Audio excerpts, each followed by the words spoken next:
We're going to be going over the UV and paints, and we're going to be going over these gizmos up here first. And we have the Spherical Projection gizmo, the cylinder, the planer, the cube, and actually the projection editor itself. Now these tools here determine how the texture is going to be applied on this 3D object. And I'm going to load a texture map on here, and before I do it, I'm going to give you a sneak peek what it looks like. This is the texture map I'm going to be using, and I have some numbers up here. They're all uniform 4, 3, 2, 1, and they're just different color coded. And if you look up and down and straight up and down in the rows, all the 4s line up, all the 3s, all the 2s, and all the 1s. And I'll show you why I'm pointing this out to you. So let's get back to the program. Alright, with the object selected, I'll just go ahead and hide this manipulator here. And we're going to select New here. And the texture here, we're going to select the texture image. And we're going to load that texture map that I just showed you.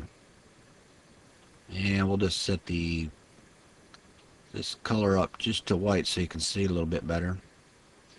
Now by default, if there is no gizmo assigned to the 3D object, it comes in as a spherical projection. And let's take a look at the top here. As you can see, the numbers are in order 1, 2, 3, and 4. And remember, I was telling you all the numbers go up and down. All the 2s are going up and down. All the 3s are going up and down. And all the 4s are going up and down. So this texture here looks pretty good for this object here. Go back to front view mode. Alright, we're going to go ahead and hide this one here, and we're going to go to the cylinder. And we're going to select the object. Instead of pressing new, we can just go ahead and transfer the previous material settings with image to that one there by using this triangle here to set materials. This problem here is it did come in as a spherical. See, if I clicked it, I'll just abort it. Nothing changed. But I got a problem here. I got only 2 sets of numbers when I had originally 4. So I'll select the cylinder projection. My numbers are kind of flipped up and flipped wrong. That's why you got the swap U, swap V's, and some of these settings over here. Best way to do is just kind of tinker with it and check one of the box. If it don't look good, uncheck the box. We'll go to the next one. Check it. And that one looks good is because I got all my numbers up there and they're all in a row. All the 1s, all the 2s, all the 3s, and all the 4s. So that looks good there. And we'll hide this one here and go into the grid. And like I said, we need to go back over to materials, set materials from the previous one in texture. And what does this grid best resemble up here in this gizmo is the planer. So we want to use the planer here. And we'll switch some of these. And if you can't find one that works right here on the plane here, you can actually come over to here and do some options in the texture. And there we go. That one there looks pretty good. Alright, we're going to switch down and we're going to go to the cube here. And we're going to set the previous material and texture. And we're going to use the Cubicle Projection. And we'll need to do some switching here. As you can see, I clicked a bunch of the check marks at once, and it's best just do them one at a time, just to see which one's the best one. And I probably need to come back over here and turn this off. Notice if you switch to this last one here, it does texture a lot better, but we'll just leave that one there for now. We can also use the projection editor. If we click that, we got the options to do them all over here, and we can still we got these handles like the manipulator, but when you're in the Gizmo mode here, you can actually adjust the texture and slide it on the 3D object here. If you was like this, and you can scale it or whatever you want, for some reason you need to, and you mess up, all you do is cycle to a different one and go back to the original one. Then it fixes it there.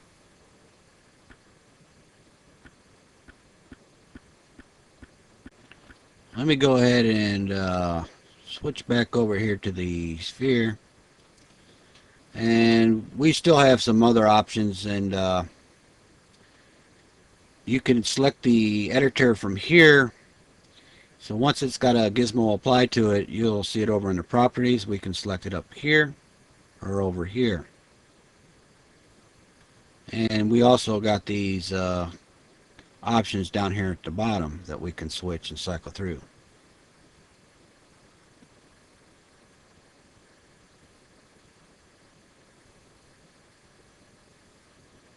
So like I said, you can select here, or you can select up here. I had paused the video, and I'll probably will be doing this in and out of the tutorial to speed things up.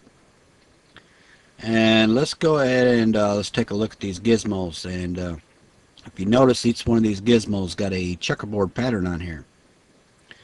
And these checkerboards can come in handy when you're trying to fit the texture on the object here.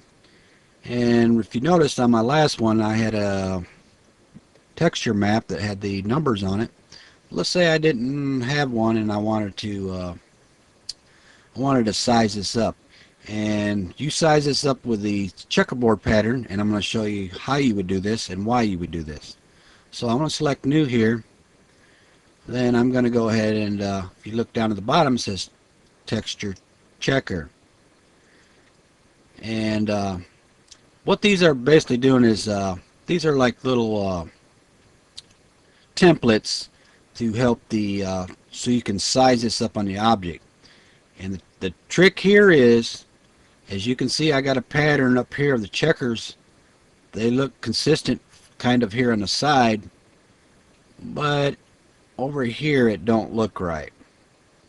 We want to keep this most uniform as we can. Since I know this is a cube, I'm going to the Cubicle Projection. And as you can see now, all the squares in the texture map there, they're all equal. They're all the same height and width all the way around the cube. So that is good. So let's go ahead and I'm going to hide this one, and I got another one I got down here. Alright, now sometimes you'll bring in an object and you'll say, hey, I don't know if I'm supposed to use a sphere on it because it don't resemble a sphere and I don't know what it resembles. Well, just get something close as you can, because actually this is a flattened cube here, and I could, probably use a plane around here, but I know this is a cube, so I'm going to use the Cubicle Projection. Now you notice I didn't jump over here and press new yet. So what I'm going to do is I'm going to select the Cubicle Projection, and we're going to zoom in here. And like I said, these checkerboard patterns playing a good big role on sizing this up, because this will make the texture apply a lot better to the object, and it'll cause you less headaches later on. But here's a problem here. Since this got the checkerboard on here and it's let me look at it, the front and back looks alright, but the problem we got here is in the sides. They're not matching up with the front and the back. They're actually pretty small. They're not. This is called not uniform. We want to keep this as uniform as possible. We can cycle through here to find out which one's better. I know on this cubicle, this last one works the best, so I'm going to select here.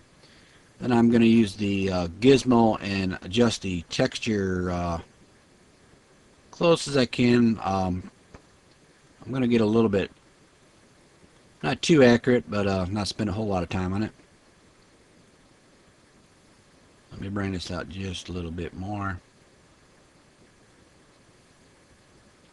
That looks fairly decent. Now it looks more uniform, and that's the whole trick of the whole thing here, just to size this up. And once you do that and validate it, it's ready to go.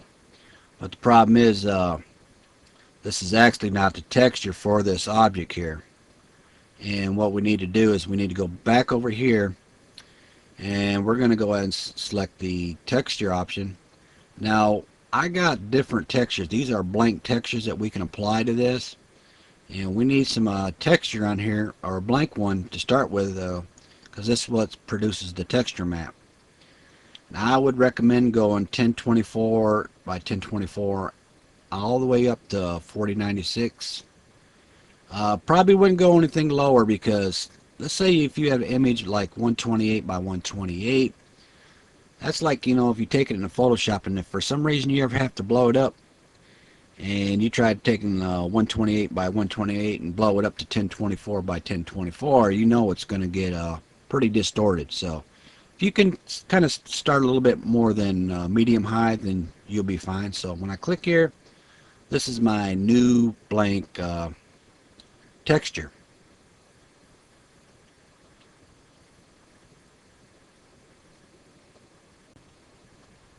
When you use the texture checker on here, all you're doing is actually aligning the texture so it'll line up with the object.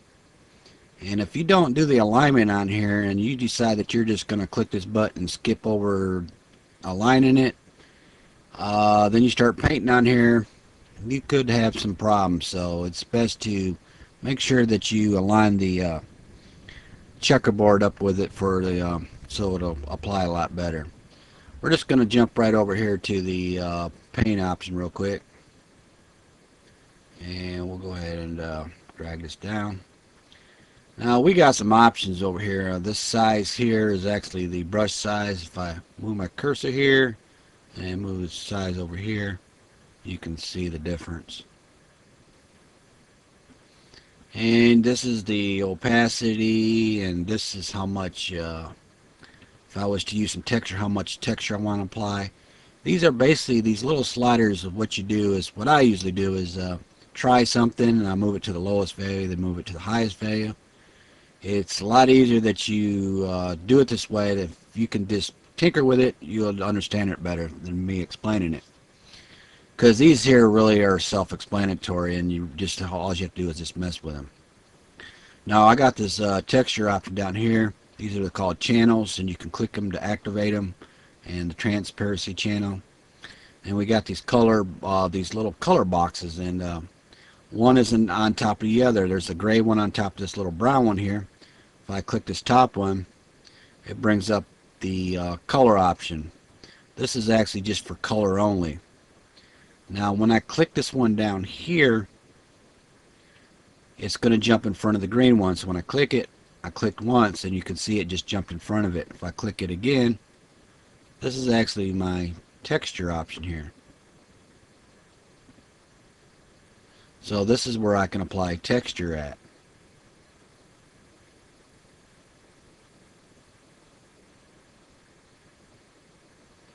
And there's another thing that you can do. I'll just go ahead and validate this just to show you.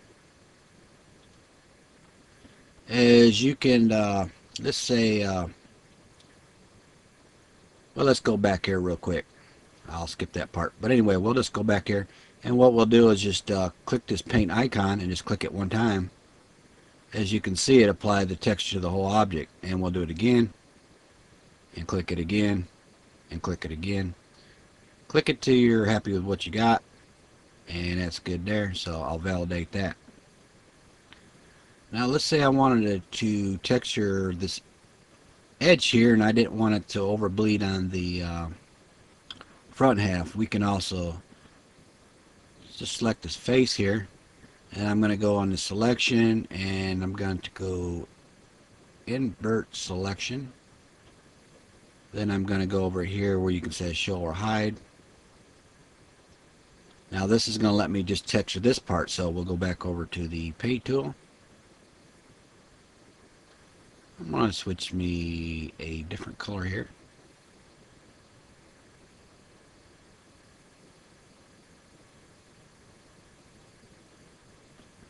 A little bit more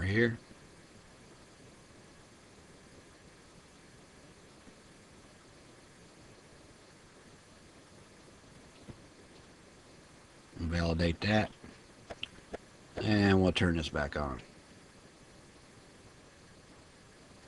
As you can see, I got no bleed over, where the one texture bleeds over onto the next.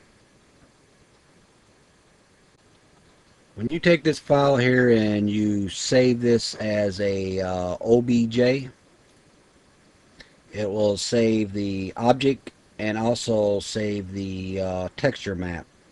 And when you look in the folder, it will be classified as a PNG. And let's take a look at that. And here's the new PNG texture map that it saved with the OBJ. Alright, let's switch back over to the paint tool, and we're going to go into the transparency and shut off the texture here. For this transparency to work, we're going to switch this all the way over to black.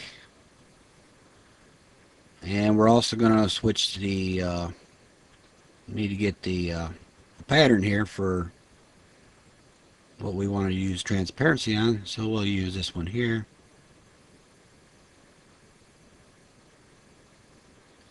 And let me make my brush size a little bit bigger. Ooh, a little bit too big.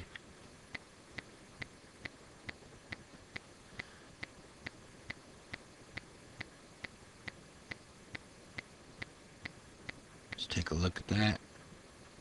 Now it's probably going to be kind of hard to see in the video here, but you should be able to start seeing it for too long. If you can see the transparency through there, let me go ahead and see if I can switch this over to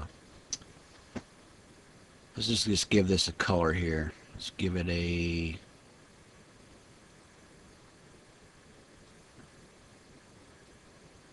there we go. And there is the transparency.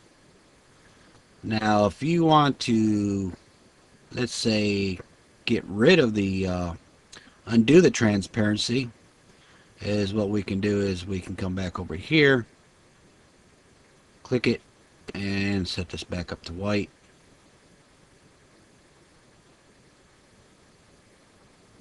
Let's just do the top half here.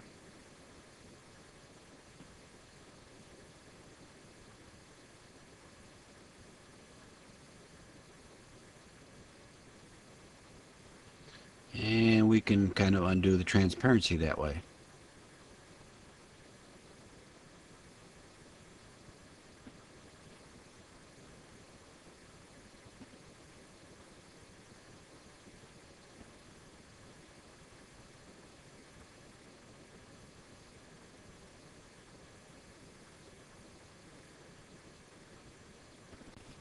Since we applied the cubic projection on here, this assign the UVs to this box here also. So we can actually go down over to the split view here, and we can see the UVs over here on the right. If you don't see it, you can select this little option over here and make sure you go down to UV views, just in case it was in something a little bit different. We want to go into the UV views. And we can also export this image here. This would be the save the UV image right here.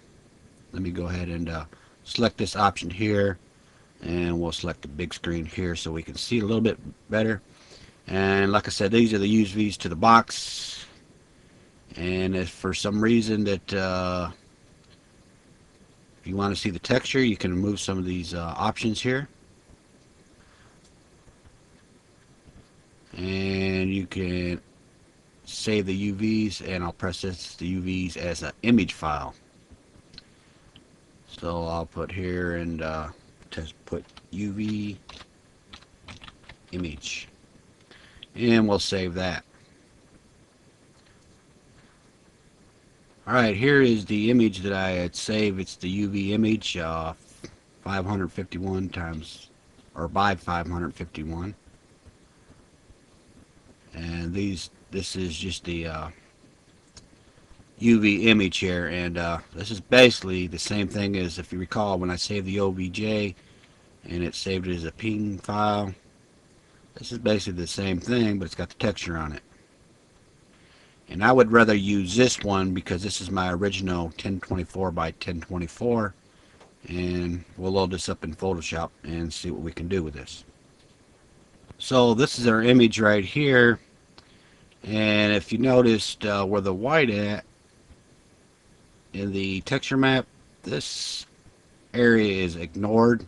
So if I was to draw a color on the white and apply the texture back on the object, it will not see the white area. So you can see where the UVs were laid out, and wherever I apply something on the colors in here, it'll apply, but if I apply it on the white, it won't apply to the texture when I apply it. So let's take a little sample here and see what we can find here. We'll do, let's say, a custom shape.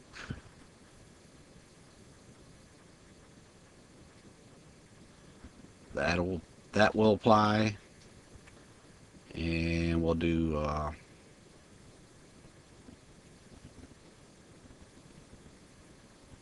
let's say one here.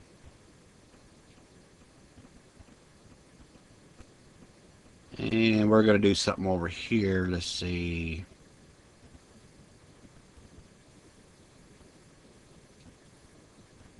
And whoops.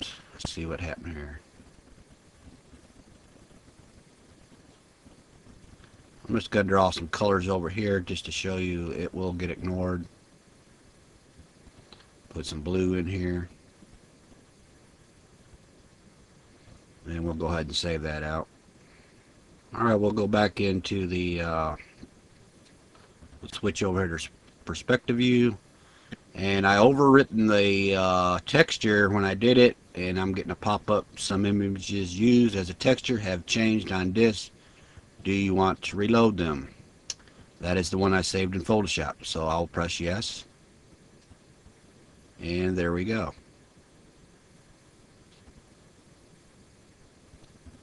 As you can see, the arrows applied. And if you recall that I painted on the white, which the white gets ignored, as if you recall, I painted some blue on it and we do not see no blue, so let's take a look at it. As you can see here, the blue color gets ignored because it's on the white there. And let's take a little bit closer look. Only where the texture is applying to the UVs get applied, and anything, like I said, in the white will get ignored. It depends what color your texture is, so by default I use the white texture.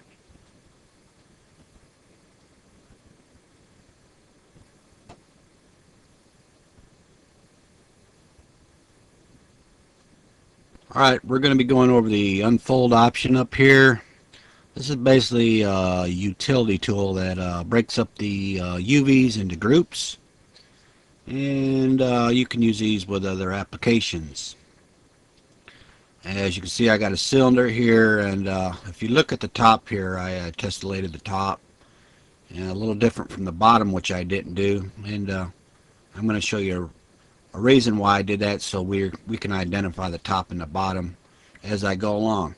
But before I press the unfold option, when you first start doing this, we'll start off by making seams. And what seams are is you'll be selecting edge mode here, and you would be actually trying to kind of cut it like a knife wherever the edges are highlighted. I'll shift click down here and press between, and this will actually try to split this cylinder right here and lay it out real flat like it's 2D image. Then we can select the unfold if we want to right now, but we don't actually have to select first. We can just go ahead and just select here, and we're just going to go ahead and go into the unfold option already. So it's your preference if you want to do it before or after, it don't matter. Alright, make sure that we're going to start off with the seams over here on the right. and we need to select the edges.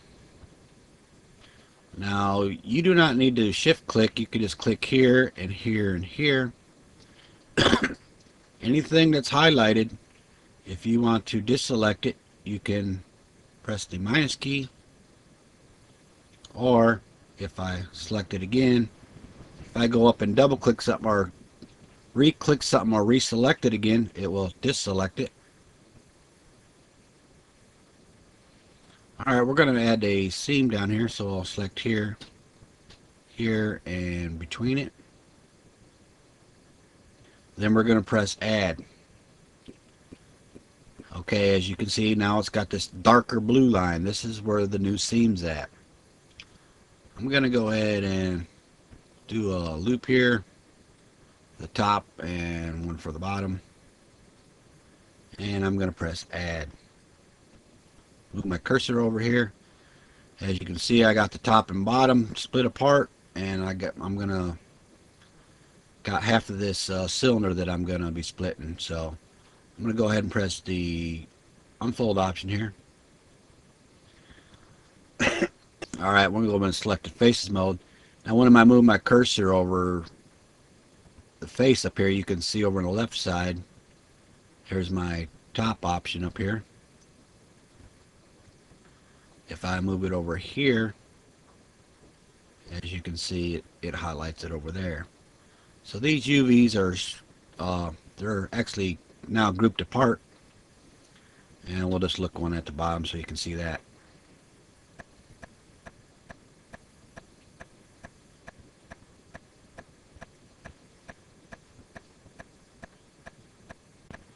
Alright, if you look over here on the left here, I'm over in the perspective view on the left side. There's a white box around here indicating this is the active viewport. So if I select over here and click somewhere in here, now the white box comes over here and indicating this is the active one. With this one active, we're going to go over here and select a single view. And once you get a lot of UVs, sometimes you will need to rearrange them and move them around. Will not mess up the geometry or anything. So I'll select here, press Control A, and I can just kind of move them around. And I'll right click, select the lasso tool,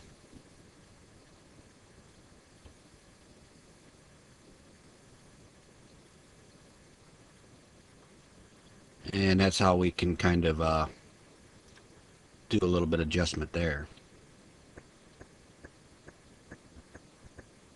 I had paused the video and loaded the same object back up. We're going to go over some more options. Like I said, you can actually select the edges before you press the unfold. So I'll select one here, down shift click here, and we'll just loop this. Now I'm going to be that'll be cutting the top and the bottom apart. Now I'm going to be working on the side here, so I'll just go ahead and shift click here, here, and select between. Now this is just going to split the side apart, so this will lay out flat. That said, I can press the unfold option here. As you can see, now everything turned blue over here.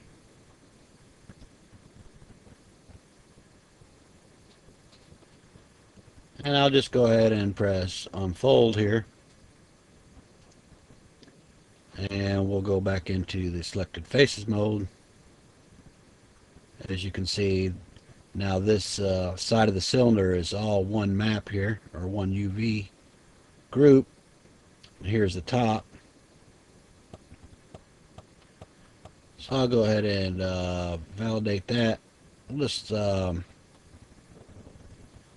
select this one up here. I can actually split this in half if I wanted to with like a seam. Be just like a seam, so I'll just go ahead and right click here and select the lasso tool. Then I'm going to press dissociate UVs and click it. and it splits them apart. As you can see, these are highlighted over here and same over here.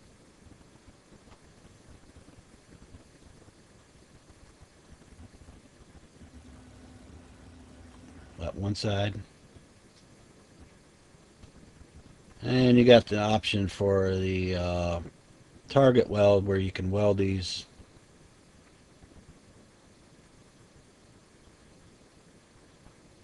And select back in points mode, and we'll kind of scoot this back over.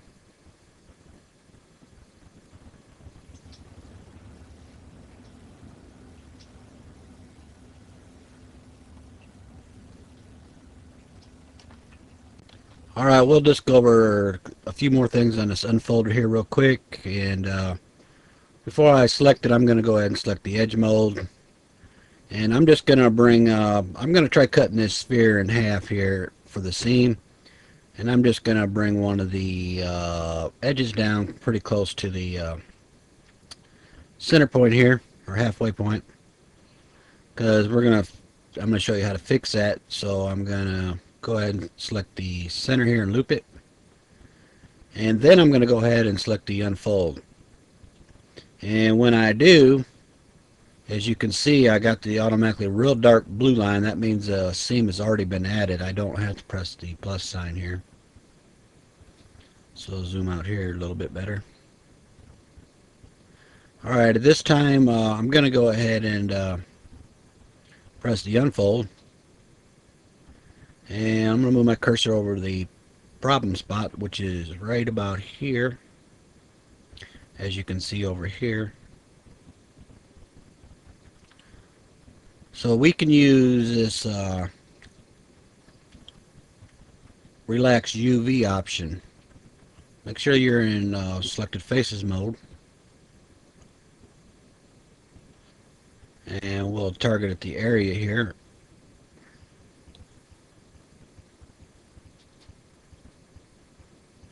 And we can do this by just clicking. And we kind of straighten that up, and we'll go ahead and validate that. Now it don't affect the geometry. It straightens out the UV map itself.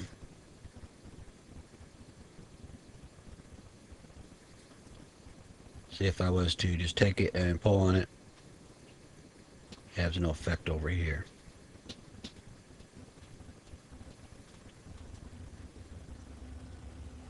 With the relax UV, you can, like I said, you can click it or you can drag with it. It don't matter. When you start to get into some more complex objects that's a little bit more detailed than this one here, you're going to be starting to be using some what you call pinning. What you do is first you make your seams, then you turn around and make your pins for it. You don't do these at the same time. You do them different times. First you do your seams, then last you do your pinnings. And sometimes when the UV maps don't look right, you can check some of these settings over here. There's a lot I could go through, but it's very time consuming. So I mean, from the get-go, from this UV and paint, there's a lot of stuff that I might have skipped a little bit, is because there's just so much stuff you could talk about in here. It would just take quite a while and a very long time for a video tutorial. So I'm just going to give you the basics, and we'll move on to the next step. Alright, we're going to go over the UV stretch tool, and for this to work we need to have UVs assigned to the 3D object here. So for this to happen, we're going to go ahead and use a spherical projection to give it some UVs. And I'm going to go ahead and give it a blank texture like I did a while back, 1024 by 1024. Now this has UVs to it, and the stretch tool stretches and scales the texture to the coordinates of the UVs. This is kind of like tweaking it. Tweaking certain spots on the texture if it needs to be tweaked. So let's just go ahead and add us a texture on here. I'll click this paint icon a couple times. And we'll validate that. Then we're going to go up and select the UV stretch tool. I am in an auto select mode, so if I was try to select a point here, as you can see, I can adjust the texture just in that area if it needs any kind of tweaking. And I'll go over in the face mode here and we'll do some adjustments here.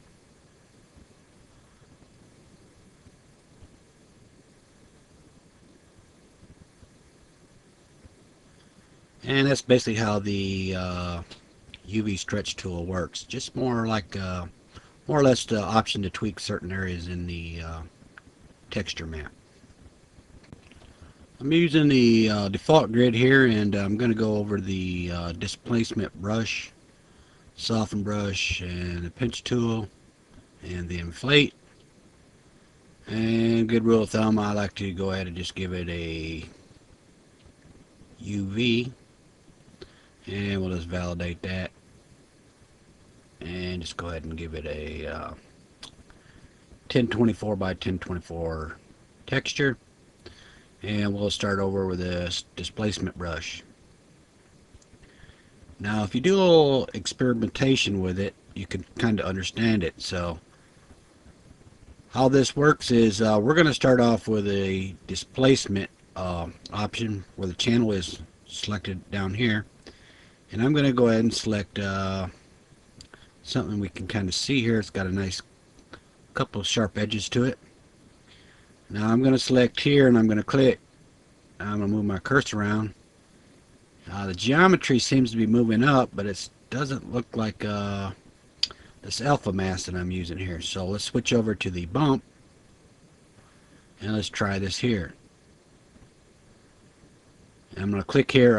My hexagon's not updating, so I'll have to wave my cursor over here so it finishes it off. As you can see the difference between the bump and the displacement. Now if you want the displacement to work, how this works is you need to have a lot of polygons, and if the polygons are uniform like they are in this grid here, because they're all evenly spaced horizontal and vertical, is what we need to do is we'll just go ahead and subdivide this up to, let's say, 6. Now since I went ahead and subdivide that, that's a good chance that it might have messed up my UV, so I'm just going to reset my UVs again, and we'll just validate that. And we're going to go back over to the displacement brush, and this time we're going to go ahead and click one here with a bump, and we're going to switch over here and use this one here. I'll just switch a different this one here so you can kind of see the difference. And you can scroll around or just sit there and click a couple times. And this, what it does, it bulks up the geometry. It don't really add nothing. Don't add any more polygons to it. It just bulks it up in certain areas. So then we're going to switch over to the soften brush, and you can soften up the edges around it.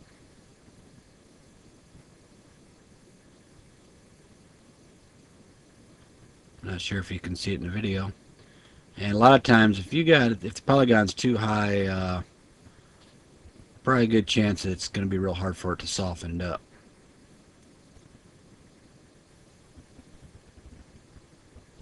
And we've got plenty of options over here that we can choose, so we'll press validate. And we'll go to the pinch one here. And basically what that does is if you put your cursor somewhere on something, it's going to try pinching it. And if you move around circular motions, you'll be able to see what it's doing.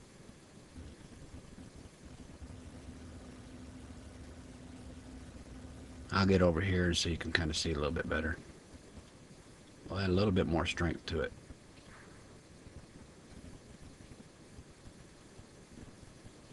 See, it's trying to pinch it there. I'll just pinch it over here so you can see a little bit better. That's all the pinch tool does. And we'll go to the Inflate Tool.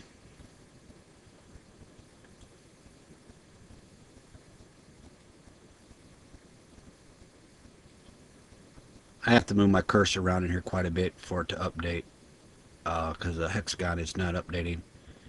And I said I was going to the Inflate, and I did. And we'll select the option here.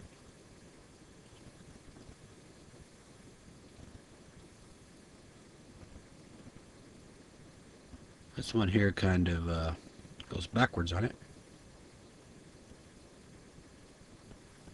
I'll go back with a soften brush on this to soften this up.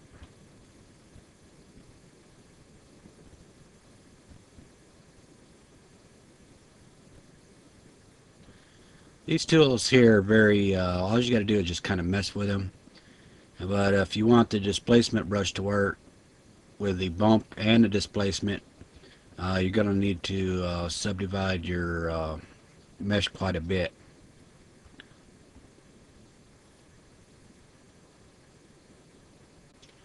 Alright, we're going to wrap this up with the brush tool and the export bump tool here.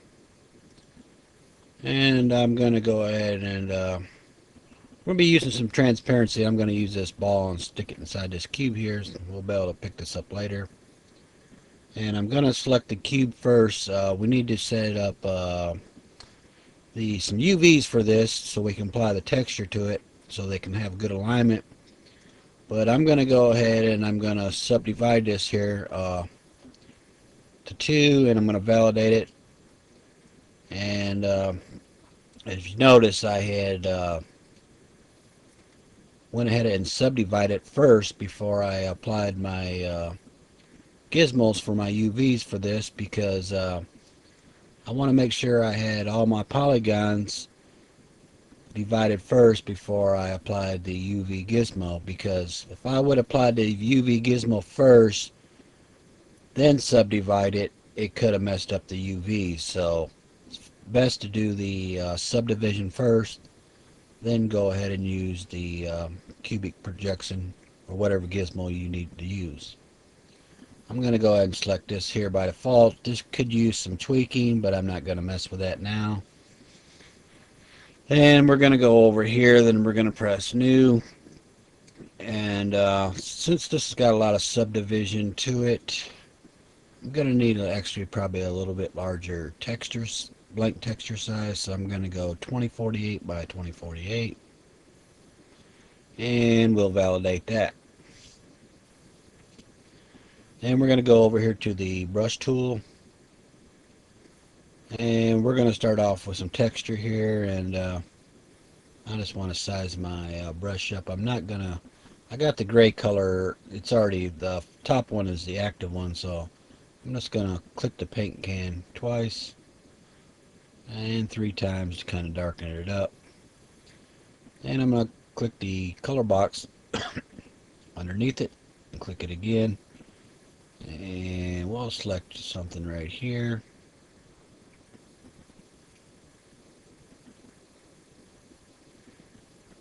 I'm in the texture channel. As you can see, I don't have any transparency yet, so I'll just go ahead and set the color to black for the transparency to work. And I'm going to set me a pattern as the same as the texture. And I'm gonna must select the texture channel first, else it will not work. That's a common mistake that you'll probably run into quite a bit, or if you're new.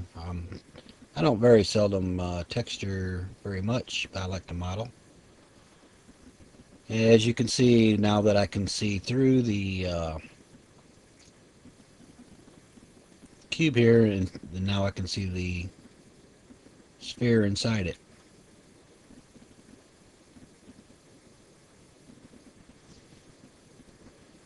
And we'll just turn these off here. Then we'll go to the bump.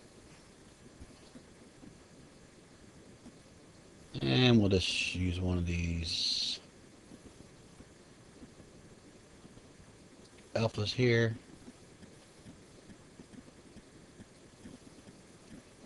And there's the bump. And we'll select the one with the displacement. And I'll select something that's got a little blur to it. And there's the displacement. Okay, now when you're done, there's a few things that you want to do here. First of all, we're going to go ahead and select the Export Bump tool. And when we select it, we got some options up here. This displacement works with other applications that can take these displacement maps and knows how to render them out. And if you don't understand that, you might need to read some tutorials on it. It could be a little confusing, but sometimes not. But anyway, what I want to do is, what displacement does is, you can actually have a very low subdivision model and make it look like it has high subdivision. That's what the displacement and map does. And we're not going to export any geometry with this, so we're going to set this to 0. And my smooth was to 2 here, so I'm going to set this to 2. And the displacement, whatever the application can render out as high as 5, so we'll leave that at 5. Now I'm not going to press, when you press validate, this is going to export this, I'll just click it. And this is just going to export just the image here, so you got options, and TIFF is probably going to be one of your best ones. By default, I think it'll export as a TIFF. And I also, since this has got transparency, you might want to save this as a, or export it as a OBJ, and this will save the OBJ and the PNG file, which will keep its transparency. Don't use JPEGs to try to save transparency, because it will not work. With that said, and if we want to, we could actually, let me click this up here, and I could actually just go ahead and collapse this here, and I'll double click over here, and I can export this file here as the full geometry and the texture map with it too. Doesn't look too bad. But anyway, that should wrap it up for the UV and paints. And like I said before, there's a lot more that you could probably go over in the tutorials, the PDF files, and read a lot more about this, because it does get quite long trying to describe some of this. But once you get the hang of it, it's fairly simple. Thank you very much.